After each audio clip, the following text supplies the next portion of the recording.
And done because I think the Eagles have given too many interviews over the years. As a matter of fact, I think it's occurred to me that the band's taken a relatively low profile as far as publicity in general. In the, I guess it's about 9 years already that the Eagles are in business, right? Since 1971. Yeah. And, established 1971. Yeah, came really from nowhere, in a sense, as far as the public is concerned. Yeah. Take It Easy was released, and from that moment on, the Eagles have been a formidable group in rock and roll. To get back to this idea of the low profile that the group has taken, it occurred to me while watching the show last night that a lot of you would be reasonably unrecognizable on the street. And I wondered whether that was by design, whether you guys like it that way. We like it that way. I like to be able to go into a restaurant and spill spaghetti on my shirt if I want to and get drunk and obnoxious without people pointing a finger. So we have purposely put vague photographs of ourselves on our records. And that's what I thought of, right? There has to be a point where this stops and my life begins, because I need a lot of privacy. And I enjoy what I do a great deal. We all do. But when I go home, I want to go home, and if I want to take my girl out for dinner and be quiet, then I want to do that too. So we haven't done many interviews, no, with the press, especially with the print media. I find more and more every year. Well, they distort things incredibly as far as I'm concerned. Mm-hmm. And we don't talk much anyway. If we were good at talking, we'd be politicians. We don't want to bore people. I realized that over the course of time again, that there have been two major personnel changes. Yet, and I find this amazing, it really hasn't changed the sound of the band, the sound of the Eagles. And while listening to certain songs last night that were done before either Joe or Timothy were in the band, they sounded exactly as the band sounded with in the days when either Bernie was in the band or Randy. Yeah. And better in most cases. Yeah, better in a lot of cases. And I was wondering how that could happen, how a band could have such an identifiable sound, and with two out of five guys changing in the course of the year, so the band still sound exactly alike. Yeah. Well, they said it couldn't be done, Yeah. Especially Joe Walsh. Everybody said, oh, God, he's not going to fit in, he's a hard rocker and stuff. And the fact is, the guy's a very versatile musician. He can play anything, and we knew this in front. It's simply a matter of rehearsing and working the things up the way they are on the record. It's not much of a problem. And, of course, Timmy replaced Randy in Poco and sings and plays very much the same. That was a natural, really. Yeah, that was the only choice. I mean, he was the only draft choice we had there. And so it's just a matter of some rehearsal. And we were afraid, our previous managers used to say, oh, boy, if you ever change any members of the group, it's going to be all over for you, because the fans aren't going to like you anymore because they like the four original guys and stuff. And so we went through a lot of troubled, tormented years just trying to keep the original personnel together. And finally, when it all fell apart there and we put it back together, we saw that it would go on and that people didn't mind so much, and it was a good feeling. So I think the band's much better now than it was in the beginning, more versatile. Not in a group sense. Glenn Fry and I were both in Linda's band at the same time, and we did have to do a lot of singing then, too, because she needed backup singers. So the Eagles as a group altogether were never her backup band as a whole. Randy and Bernie drifted in and out, like they came and sat in a couple of nights, but Glenn and I were in her band for 6 or 8 months, I think, and... But, of course, you were also you and Glenn in a band of your own before that in Long Branch. Prior to that, we were each individually in our own groups, yeah. He was in a duo with John David Souther, You're Only Lonely, Souther. And I was in a group from Texas called Shiloh. And we were both on the same record label, which is now defunct. Thank God. Speaking of John David Souther, J.D. Souther, he's almost like a sixth Eagle in a sense. He's, he contributes a lot to the long run. He's contributed a lot to just about all of our albums. He's a great songwriter, and he's like a brother to Glenn and I. We're just like family. And he's from Texas also. John David Souther and you, Don, and Glenn, and Bob Seger. 4 of you got together to write Heartache Tonight, Right. the latest Eagle hit. Interesting combination of people who write a song together. How did that all come about? Well, we didn't exactly get together.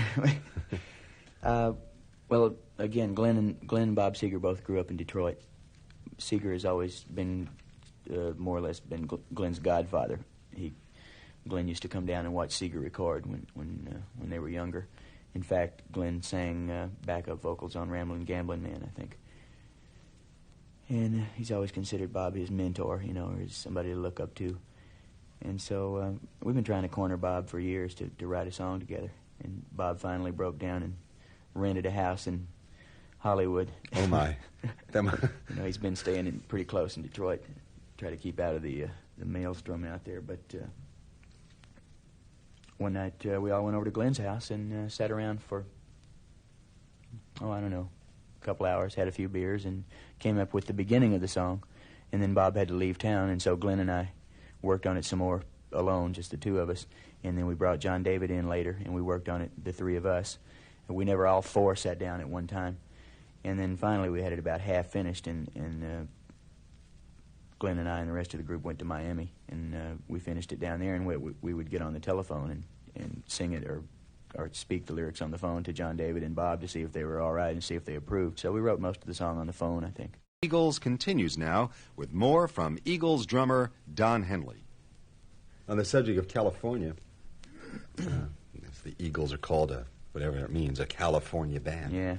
But a lot of the songs that the Eagles do about California or about Southern California are, unlike the Beach Boys, let's say, back in the 60s, are very critical and very cynical about Southern California life. Hotel California, Life in the Fast Lane, King of Hollywood on the new album.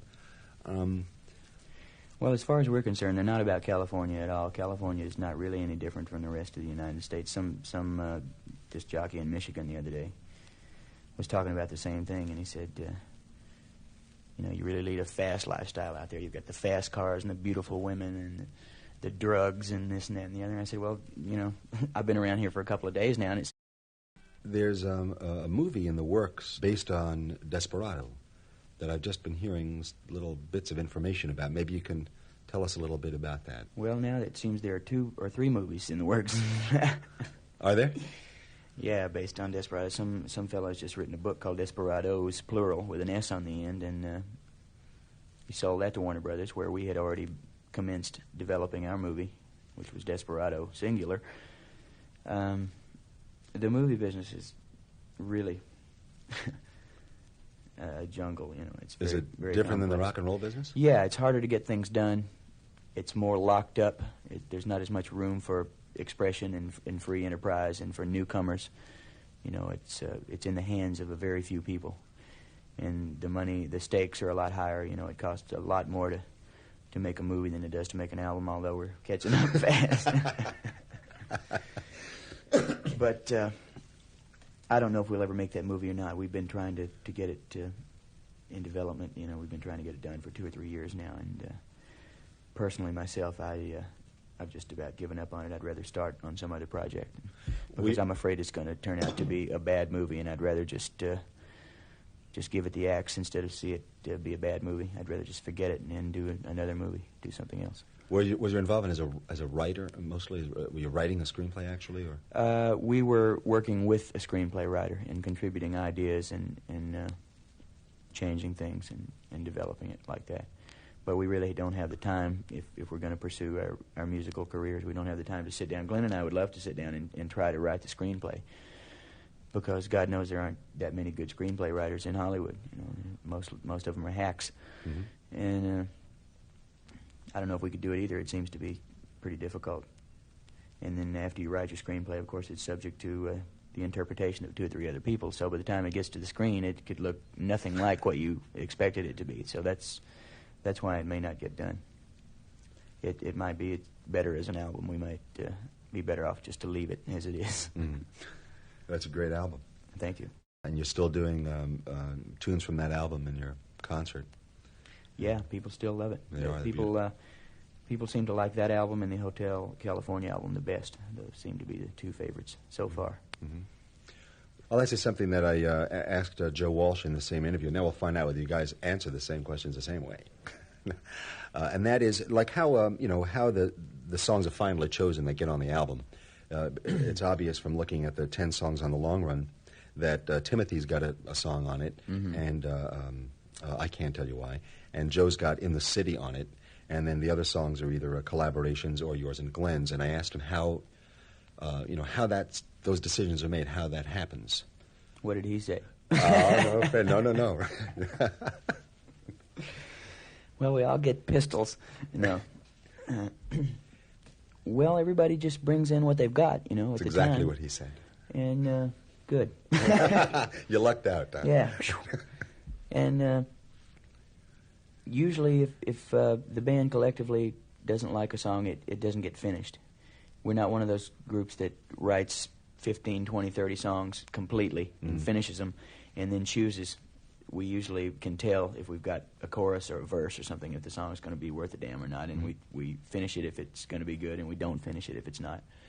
So everybody brings in what they've got, and we just try to pick the best songs out of all that stuff and put them on it. Tell me about the Greeks Don't Want No Freaks. That's a interesting little song. Oh, that's just a loving look at the 60s, all the frat parties we used to play, That's for all the guys who spilled beer in the Farfisa and took the drumsticks away and played Wipeout and knocked the microphones over and made us play Gloria 13 times. You look back on those days fondly, I take it. Well, mixed emotions. I look back with mixed emotions. Better days now? Yeah, I think so. I don't think the good old days were quite as good as most of us think they were. But I played a lot of frat parties and a lot of sorority parties and a lot of debutante parties, and we all did, I'm sure. That's just part of the process. Mm-hmm. But that's what that's about. We borrowed a few 60s riffs and put it together. I'd like to clarify one thing. It's not about the Greek nationality or the country of Greece or anything like that, so please don't anybody take it that way.